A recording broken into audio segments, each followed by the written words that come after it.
네, 안녕하세요. 인사드리겠습니다. 국어 영역 강사 전재림입니다. 제가 목소리가 다소 잠겨 있는데 양해 부탁드리고요. 일단 구평 혹시 풀어보셨나요? 풀어보셔도 풀어보셔도 될 정도로 네, 친절하게 나왔습니다. 그래서 아이들이 시험장에서 굉장히 당황했을 것 같아요. 왜냐면 어려울 거라 생각하고 열심히 맞춰서 공부를 했더니 생각보다 너무 쉬운데 근데 쉬운데 나는 왜 이 문제가 좀 잘 안 풀리지? 시간을 좀 썼는데 시계 보니까 9시 40분 다 돼가고 이러면 이제 좀 힘들어지는 거거든요. 그래서 어떻게 좀 달랐는지 총평부터 말씀을 드려보겠습니다. 일단은 맨 오른쪽에 있는 것이 이제 지금 메가스터디 추정 등급 컷이고요. 왼쪽에 있는 것이 6월 평가원인데 제가 비교를 해드리려고 그냥 가지고 왔어요. 6월 평가원이 이제 최종 등급 컷이 화법과 작문이 이제 83, 그다음에 언어와 매체가 1등급 컷이 82로 끝났는데 지금 보시면 아시다시피 97, 96으로 보고 있습니다. 이거는 날벼락입니다. 정말로 날벼락인데요.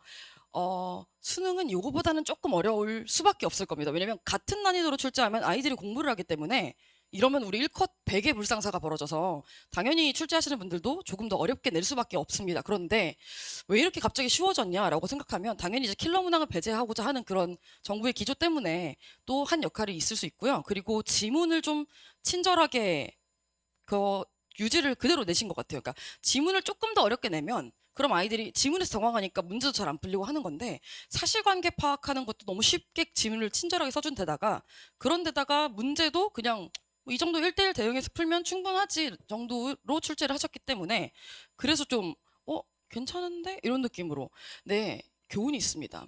2019학년도가 악명 높은 수능 중에 하나였는데요. 6월 평가원은 87 정도의 1등급 컷이었어요. 근데 9월 평가원이 1등급 97이었습니다. 한 문제 틀리면 이제 1등급이고 두 문제 틀리면 90점대인데도 불구하고 2등급이었거든요. 수능이 1등급 컷이 84가 나왔습니다. 당시에 전국 100점이 23명밖에 안 나온 그 중에 2명이 저희 학생이었는데요. 근데 네, 그런 되게 갑자기 급격하게 어려워진 형태였는데 이게 2019만 그런 게 아니라 2019도 이랬고 그 이후에 2022학년도도 굉장히 수능만 갑자기 어려웠던 느낌이 좀 있었어요. 그래서 수능이 어려울 거다. 당연히 조금 더 어려울 거고 어려운 것에 맞춰서 준비를 해야 되는 건 9월 평가원이랑 상관없이 필요한 것 같습니다. 제가 원래는 설명회 때마다 보통 1, 2등급 컷만 가지고 와서 보여드리거든요. 왜냐하면 3등급 아래를 볼 이유가 없다고 생각을 해서 공부하는 학생들이 왜 3등급을 관심을 가져야 되는 거죠? 약간 이런 느낌이었는데 일부러 1등급 저기 9월 평가원 보시면요. 화작 기준으로 97, 92, 85 그러니까 90점을 받고도 3등급입니다. 저희 조카가 지금 고3인데요. 6월 평가원이 1등급 이제 받았어요. 네. 9월 평가원이 90점여서 지금 3등급 갑자기 이제 10대 대학 안으로 들어갔다가 인서울 바깥으로 쫓겨나고 있는 그런 느낌입니다. 그래서 되게 당황스러웠다는 건 제가 아이들을 직접 보기도 하지만 네, 완전히 가까이 있는 조카를 봐서도 정말 아이들이 좀 힘들었을 것 같기는 해요. 경향은 전체적으로는 굉장히 평이하게 쉽게 냈다. 이 정도만 보시면 될 것 같고요. 그래서 구체적으로 제가 저거 수정을 9월 평가원 네, 착한 사람 눈에는 9월 평가원으로 잘 올 것 같습니다. 네, 죄송합니다.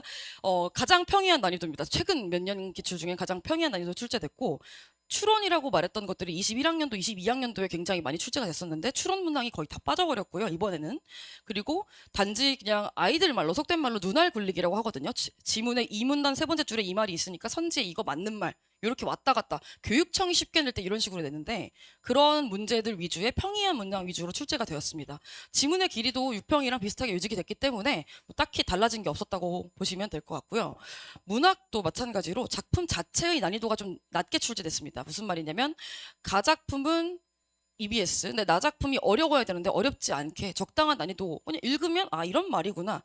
약간 이런 거죠. 이육사 작품 나오면 몰라도 일제강점기의 저항의식 이렇게 나올 수 있는 작품들 수준으로 출제가 됐고요. 31번 보기 정도를 제외하면 보통 보기 문항이 어렵다라고 아이들이 많이 여기고 실제로도 그러한 편인데 31번 문제를 제외하면 보기 자체가 작품 해석에 도움이 되는 식으로 출제가 됐기 때문에 보기를 보니 이게 이 말이구나 이렇게 해서 시험장에서 그냥 파악하기 좀 쉬웠던 것 같습니다.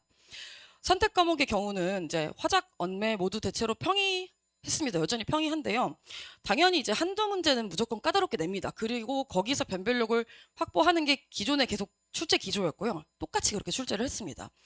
네, 그래서 문제가 뭐냐면 화작, 언매가 완전하게 나는 화작이나 언매를 풀면 무조건 다 맞지라고 생각이 안 드는 친구들이면 이런 시험에서 한두 개 틀려버리면 굉장히 등급에서 손해를 많이 봐요. 제가 항상 아이들한테 아니 독서가 어렵다고 독서를 공부할 게 아니라 다른 데를 다 맞게 일단 만들어야 된다. 그리고 독서는 끝까지 물고 늘어져야 되는 거다. 이렇게 말을 하거든요. 독서가 어려워서 시간이 오래 걸리면 독서에서 시간 줄일 생각을 하면 안 됩니다. 아니 어려워서 시간이 오래 걸리는 건데 거기서 줄여버리면 정답률이 더 떨어져요. 그게 아니라 화법과 작문과 언매, 그러니까 언어와 매체가 15분 컷 하고 있는지 15분 안에 다 맞고 있는지 여기서부터 점수를 탄탄하게 이게 무려 11문제나 되는데 45문제 중에 11문제면 3분의 1이 가깝잖아요. 여기를 먼저 탄탄하게 만들어 놓고 여기는 한 달이면 아이들이 문제풀이로 숙달만 시키면 한 달이면 충분하거든요. 여기를 만들어 놔야 되는데 아직도 아이들이 독서도 해야 되는데 문학도 해야 되는데 이것도 해야 되는데 물론 이해는 합니다만 여기서 잘 잡아주고 갔어야 되는 거고 여기서 흔들리는 학생들이 이번에도 손해를 많이 봤습니다. 그래서 이제 제가 딱 질문을 두 가지 정도를 떠올려 봤어요. 일단 첫 번째는 시험의 난이도에 따른 편차. 그래서 25학년도 수능은 쉬울 거냐? 저는 아니라고 말씀을 드리고 싶고요. 그리고 사실은 현장 실수와 진짜 실력을 구분할 줄 알아야 된다고 생각합니다. 아이들이 이제는. 무슨 말이냐면 이거 아까 잘못 생각했는데 이거 실력이 아니라 실수였어라고 말을 하지만 사실은 실력입니다. 그리고 이게 왜 그러냐면요. 자기가 공부를 하고 있기 때문에 내가 공부를 하고 있는데 이건 내 실력에 어긋나는 건 아니지. 내 실력은 사실 이건 맞출 수 있지. 내가 그럴 리가 없지. 정신승리에 불과한 거고요. 사실은 저희 조카의 경우도 제가 조금 네. 제가 뭐 간섭을 많이 하지 않지만 내일 만나기로 했어요. 내일 만나서 좀 혼내려고요. 이게 아니 본인이 1등급이면 시험이 쉬우면 당연히 다 맞아야 되는 거 아니야? 이게 없는 거죠. 그러니까 어떻게든 다 맞아야 되는데 어떻게든 다 맞아야 됐다는 게 다 맞아야겠다는 생각이 아이들한테 왜 없어졌냐면 시험이 어려워서 그렇습니다. 시험이 어려우니까 100점은 사실 좀 어렵지. 한 개, 두 개 괜찮지 않나? 2등 2감에서 컷 88인 시험을 출제했는데 나는 92점이야. 이 정도면 충분하지 않아? 안 충분합니다. 그리고 게다가 모의고사인데다가 수능도 아니고 충분하지 않고요. 시험의 난이도가 1등급 컷 80이든 90이든 100이든 무조건 나는 100점이어야 된다라는 마음으로 공부를 해야 되는데 이게 수학은 그렇게 할 수 있다라고 생각하지만 국어는 그게 아니다라고 생각을 하니까 더 그런 현상이 일어나는 것 같아요. 근데 난이도에 휘둘리지 않기 위한 대처가 정말로 어느 때보다 올해는 중요할 것 같습니다. 왜냐면 고난도 문항을 빼라는 기조는 여전히 나와 있고 게다가 난이도를 너무 높게 가져가지 않으려는 어쨌든 의도는 확실히 보여주는데 그치만 이게 교수님들이 항상 출제를 하실 때 긴가민가 하시거든요. 나한텐 쉬운데 애들한테 어떨지. 그러니까 잘 판단이 안 되시는 경우가 좀 있는 것 같아요. 그래서 난이도에 휘둘리지 않으려면 쉬운 시험이든 어려운 시험이든 다 맞아야 되는데 그러려면 기본적으로 어떤 모의고사를 풀든 어떤 시험을 풀든 한 개도 틀리지 않게 용납하지 않겠다라는 공부가 굉장히 필요하고요. 그걸 어떻게 하냐? 라는 건 저는 이런 겁니다. 저는 현장에서 모의고사를 실시하고 당연히 이건 굉장히 중요합니다. 그런데 모의고사 외에 나머지 공부에서 어떻게 해야 되냐면 내가 이게 다 맞았다라는 확신이 들 때까지 계속 봐야 돼요. 그러니까 수학 문제를 해설지를 너무 빨리 보는 거랑 같습니다. 문제를 한번 풀었는데 수학 해설지 그냥 봐버리면 게다가 뭐 수학 강의를 들어버리면 당연히 잘 풀리죠. 선생님 너무 얼마나 설명을 잘 하실 텐데 그거 보면 이해했다. 자기 점수 절대 안 되거든요. 바로 국어도 마찬가지인데 아이들이 국어는 풀고 채점하고 풀고 채점하고 틀렸네 다시 보고 그리고 오답노트라고 하는 지금 제가 화가 나는 것 같은데 오답노트라고 하는 게 이 문단 세 번째 줄에 근거가 있다 이런 식으로 하고 끝내버려요. 그리고 형광펜 진짜 열심히 치거든요. 그 지문 절대 안 나올 거고 한 10수 11수 해도 안 나옵니다. 안 나오는 수능이 아니라 다른 시험으로 대체돼도 그 지문은 절대 나올 수가 없어요. 안 나오는데 아이들이 그런 데다만 집중을 하고 공부를 했다고 착각해요. 그래서 사실은 국어가 안 오르거든요. 그게 공부가 아닌데 공부했다라고 착각했기 때문에 점수가 안 오르는 건데 그럼 어떻게 해야 되냐? 내가 내 눈으로 똑바로 아까 분명히 읽고 내려왔는데 왜 나는 이걸 못 땡겨왔지? 해설지가 이 문단 세 번째 줄을 가리켰는데 나는 왜 문제 풀 때 저길 가리키지 못했지? 그래서 자기 머릿속에 있는 걸 끄집어내야 됩니다. 그래서 제가 항상 질문을 오면 선생님 3번이랑 5번이랑 고민했는데 3번이라고 생각했는데 5번이 답이에요. 억울해 죽겠어요. 억울할 게 없고 3번이 왜 답이라 생각했는지 설명을 해봐라. 그러면 이렇게 가만히 서 있다가 느낌이요. 네, 좀 과장되게 말씀드리면 정말 이렇게 말해요 아이들이. 그러니까 근거가 없습니다. 내 머릿속에 있는 근거를 대는 이 논리력이 상대방에게 강사한테 친구한테 설명할 수 없다 하더라도 자기 머릿속엔 있어야 되거든요. 근데 그게 없이 그냥 뭉뚱그려서 3번 같은데 아까 대충 읽은 것 같은데 이런 느낌을 가지고 국어 공부를 계속 하거든요. 근데 그게 아니라 내 머릿속에 있는 논리력 정말 그거 있잖아요. 전교 1등 학생들의 학습법 보면 첫 번째가 교과서 위주로 공부했다고 두 번째가 인형 앉혀놓고 설명하듯이 했다. 저 이거 되게 맞는 말이라고 생각하거든요. 인형 앉혀놓고 당장 지금 옆에 있는 초등학생 동생한테 설명할 수 있을 정도의 논리력이 있으면 그 지문만 잘 푸는 게 아니라 다른 지문도 잘 풉니다. 그래서 항상 보면 국어 성적이 참 안타까운 게 안 오르면 정말 아예 안 올라요. 이거는 정확하게 안 오르면 정말 아예 안 오르고요. 오르면 확 오릅니다. 왜냐하면 수학이랑 달리 수학은 미분을 해야 적분을 넘어갈 수 있지만 국어는 과학기술 지문 잘 읽어야 뭐 다른 법경제 지문 잘 읽고 이게 아니거든요. 아이들은 다르게 느끼긴 하지만 사실 과학기술의 패턴과 경제지문의 패턴은 거의 유사합니다. 쭉 늘어지는 정보들을 어떻게 끊을 것인지의 문제가 거기에 걸려 있는 것들이라 한 지문을 잘 읽기 시작하면 그 다음 지문 넘어가는 건 속도가 훨씬 빨리 붙습니다. 그래서 저희 학생들도 드라마틱하게 오르는 학생들이 훨씬 많아요. 조금 오르는 게 아니라 오르면 확 오릅니다. 근데 9월 평가 이제 70일, 69일 남았는데 어떡할 거냐? 됩니다. 제가 아이들한테 하는 말이 너 중간고사 70일 전에 중간고사 포기하니? 라고 물어보거든요. 안 하죠. 중간고사 70일 전에 오히려 중간고사 생각조차 아예 안 하죠. 그리고 9월 평가원 70일 전을 지금 생각해봐라. 그러면 지금 9월이니까 6월 평가원 막 끝난 직후거든요.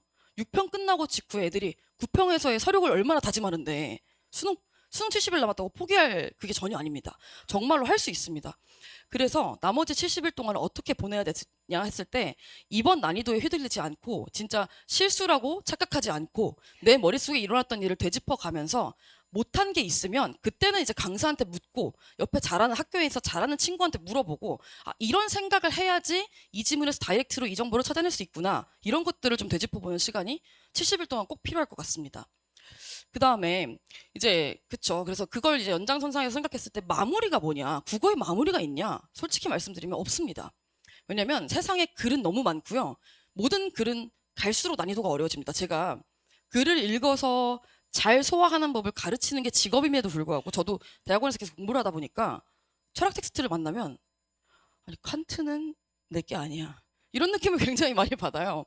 그러니까 글은 난이도가 올라가면 밑도 끝도 없이 올라갈 수 있기 때문에 사실 국어 영역은 언어라는 특성상 마무리가 딱 있다라고 하기는 힘들 수도 있습니다. 특히 독서에서는요. 그렇지만 아까 짧게 말씀드렸다시피 화작이랑 언매는 마무리가 있습니다. 이건 어느 정도 숙달이 끝나면 아이들이 안 틀려요. 왜냐면 유형화가 돼 있고 언매 같은 경우는 시험 범위가 있으니까요. 그리고 문학도 우리가 알고 있는 EBS 일단 EBS를 전체 다 공부하면 시험 범위를 한번 끝낸 겁니다.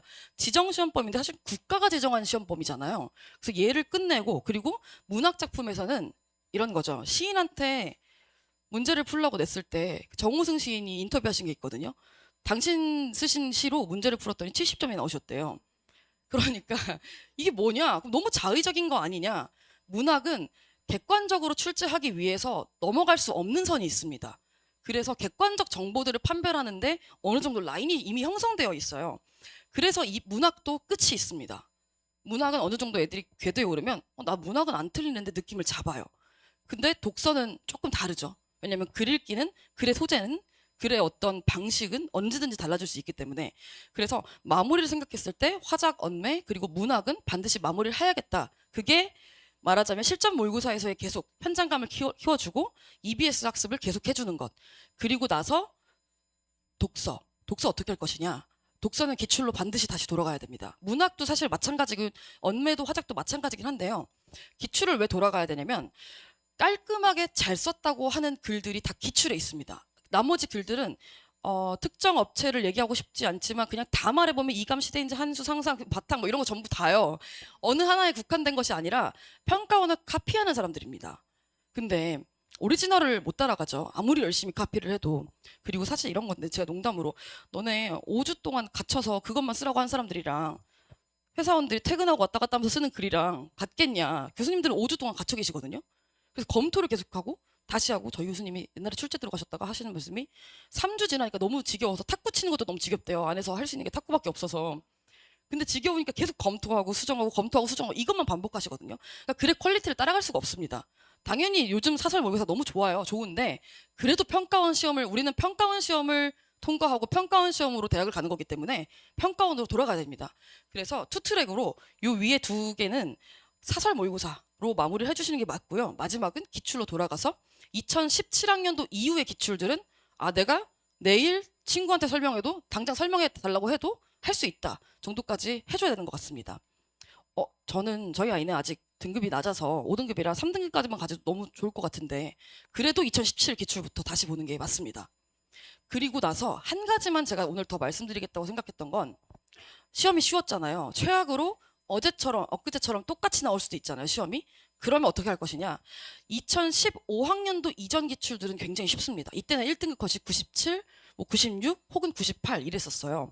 그래서 제 생각엔 2013, 14, 15년도에 3개년 기출을 통으로 풀어보면서 여기 기출 안 본 학생도 굉장히 많거든요. 요 2013, 14, 15 기출을 통으로 풀면서 하나도 안 틀려야지를 연습하는 게 굉장히 중요하다고 봅니다. 이때도 1등급 컷 지금 굉장히 비슷하고요. 3등급 컷 90배에서 났을 때라서 요때 기출을 풀면서 자신의 실수를 단 한 개도 용인하지 않는 연습을 자꾸 해주는 게 상위권한테 당연히 필요하고 하위권 학생들도 마찬가지입니다. 오히려 너무 어려운 지문으로 마무리하려면 손에 놓게 되거든요. 그래서 2013부터 15년도 기출을 보면서 이거를 어떻게든 내가 평가원이 조금 쉽게 나왔을 때 대처를 이런 식으로 해야겠다를 학습하는 게 좋지 않을까가 이번 9월 평가원의 교훈인 것 같습니다. 그래서 저는 이제 마무리 수업을 어떻게 하고 있냐면 지금 이제 9월 평가원 직전으로 시작을 했지만 모의고사 많이 푸는 거 그 어느 때보다 매우 중요한 것 같아요. 왜냐면 제가 실제로 원래 모의고사를 한 개만 쓰고 뭐 일주일에 나머지 기출하게 하고 해봤더니 올해 제가 여름부터 2개씩 풀렸거든요. 2개씩 풀리니까 이게 연계 체감률이 높아집니다. 실제로 이번에 독서 출제된 것도 다 사설 모의고사에서 나온 부분이라서 아이들이 시험장에서 전혀 모르고 그냥 들어가는 것과 예를 들면 IMF에 관련된 글을 한 번도 읽어본 적이 없는데 우리 아이들은 IMF 세대도 아니잖아요. 없는데 IMF라는 관련된 글을 읽고 시험장에 들어가면 이거 봤던 거다 해서 자신감은 10, 실력엔 사실 1밖에 영향을 안 끼칠 수 있지만 자신감은 10이 올라가요. 그러면 기세가 다릅니다. 그 기생충 보셨죠? 실전은 기세라고. 거기 최우식이 이제 과외하면서 나오잖아요. 정말 실전은 기세입니다. 그래서 아이들이 심리적 안정감을 위해서라도 사설 모의고사를 병행해 주는 거 굉장히 중요해서 지금 저도 현장에서 실제로 교차하면서 상상과 현실 교차하면서 현장 응시하고 그리고 그 시험 끝나고 나서 바로 해설 강의 하지 않습니다. 제가 입이 말라서 자꾸 더듬는데 죄송해요. 해설 강의 바로 하지 않고요. 아이들한테 20분에서 30분 정도 시간을 줘요. 시간을 주면서 제가 검토할 시간 하면서 돌아다니면서 다 체크를 하거든요. 어떻게 하냐면 그날 시험 어떻게 풀었는지 언매부터 풀었고 뭐부터 풀었다. 그리고 실제로 오늘은 언매가 몇 분이 걸렸는지 그러면 평소엔 15분 걸리는데 오늘은 17분 걸렸다. 그러면 2분 더 어디서 썼어? 그러니까 언매 오래 걸렸어. 이거 아무 의미 없거든요. 언매 어디 걸려서가 아니라 어디서 37번에서 오래 걸렸어요. 해야지 정확하게 자기 문제점이 나오는 거라 그걸 쓰게 해요. 근데 이 애들이 생각보다 이게 능동적으로 잘 안 돼서 제가 물어볼 때까지 대답을 잘 안 합니다. 자기 생각도 잘 안 하고요. 그래서 현대시가 오래 걸렸는지 현대 소설이 오래 걸렸는지 고전 소설에 오래 걸렸는데 이게 읽기에 오래 걸린 건지 문제 풀 때 오래 걸린 건지 다 구분하게 해서 쓰는 작업을 먼저 합니다. 쓰면서 못 푼 지문 있으면 못 푼 지문에 대해서 좀 풀이를 하게 한 다음에 30분 후에 그리고 나서 이제 해설 강의를 하거든요. 그럼 아이들이 내가 뭘 잘못했는지 아는 상태에서 듣는 해설은 흡수가 훨씬 빨라요. 그렇게 하고 나서 그 다음 주에 그 다음 주에 똑같이 할 때 어떻게 수정할 것인지를 과제 모의고사를 통해서 한 번 더 연습을 하고 오게 합니다. 순서를 바꿔볼게요. 독서 문학으로 가지 않고 문학 독서로 갈게요 하면은 연습을 한 번 하고 와라. 갑자기 시험장에서 당하지 말고. 그리고 모의고사 풀면서 잘못된 게 뭐가 있는지 갖고 와라. 그래서 매주 리포트를 작성하고요. 아이들이 많아지면 당연히 제가 현장에서 다 소화가 안 됩니다. 그래서 현장에서는 그 할 수 있는 것들에 대해서만 간단하게 피드백을 하고요. 제가 가지고 가서 전화를 돌려요. 제가 수업을 퇴근하고 나면 그 이제 아이들한테 문자를 쫙 돌려요. 1, 2, 3, 4, 5에서 통화할 수 있는 시간을 문자로 회신을 해라. 그래서 이제 밤 10시 넘으면 아이들이랑 항상 통화하거든요. 귀가 아플 것 같아요. 그래서 맨날 통화를 해서 이건 이렇게 해라. 이번 주는 이랬고 지난주는 이랬으니까 다음 주는 이거 바꿔봐라. 근데 이게 굉장히 저는 사실 이게 도움이 될까라고 생각하고 시작한 일이었거든요. 근데 아이들이 이런 데서 용기를 얻고 하나만 고쳐서 다음 주에 오면 2점 오르고 4점 오르면 매주 2점씩만 오르면 물론 이제 좀 희망 고문이긴 하지만 그치만 아이들한테 희망이 굉장히 필요하고 사실 그 희망이 결국은 뭔가를 만들어내는 거거든요. 그래서 통화를 해서 직접 피드백을 하고 있습니다. 그래서 예시를 잠깐 보여드리면 이게 이제 제가 맨날 현장에서 쓰게 하는 건데요. 아이들이 이제 자기 정오표를 쓰고요. 점수는 계산 안 해도 된다고 말해요. 상처받는 아이들이 있거든요. 자기 점수가 정확히 69점이네. 그럼 얼마나 억울해요. 70점대 이 문턱에 걸려 있으니까 너무 억울하고 89점인 친구들도 마찬가지거든요. 그래서 점수는 안 써도 좋다. 그냥 틀린 문항에다 X 쳐라. 그리고 안 풀어서 틀린 건, 못 풀어서 틀린 건지 아니면 풀었는데 틀린 건지 다 표시를 해라. 그리고 나서 이제 영역별 작업에서 좀 잘려 있는데 번호 쓰고 왜 틀렸는지를 쓰게 합니다. 근데 왜 틀렸는지를 본인이 모를 수 있죠. 모르는 걸 제가 가르쳐 주는 게 제 목표니까 그럼 이렇게 써라. 답은 3번인데 2번, 3번 고민하다가 3번 썼다. 2번 썼다. 혹은 아니면 아예 답이랑 전혀 상관없는 걸 고민했다. 그럼 알 수 있거든요. 얼만큼 왔는지. 2번, 3번까지 온 애들은 그래도 절반은 오는 거죠. 아예 못 온 애들은 어디서 잘못됐는지를 알 수 있기 때문에 이걸 통해서 사실은 제가 그냥 뭐 자랑처럼 말씀드리긴 했지만 그 23명 중에 2명은 100점이었죠. 그 친구들은 자기 1인분의 인생에서는 굉장한 성취감이지만 저는 다 올려야 되거든요. 있는 애들 다 올려야죠. 한 명 한 명 다 올려야 되기 때문에 이렇게 일일이 다 체크를 하고 있습니다. 해서 그 아마 저는 이제 유인물은 따로 요거의 PPT는 안 드렸고요. 그냥 제가 수업 어떻게 하는지만 간단하게 좀 적어서 드렸거든요. 그래서 마지막까지 뭐 제 수업을 듣든 안 듣든 아이들이 해야 되는 거 아까 말씀드렸던 건 똑같습니다. 그래서 반드시 국어 포기할 이유가 전혀 없습니다. 오릅니다. 진짜로 오르고요. 6월, 9월까지도 안 오르다가 수능에만 딱 잘 보는 아이들 더러도 있습니다. 모두가 다 그렇다고 말씀드릴 수 없지만 열심히 하면 끝까지 오르고 그리고 이 열심히의 기준을 다시 한번 말씀드리지만 본인이 하는 척하는 걸로 끝나면 안 되고요.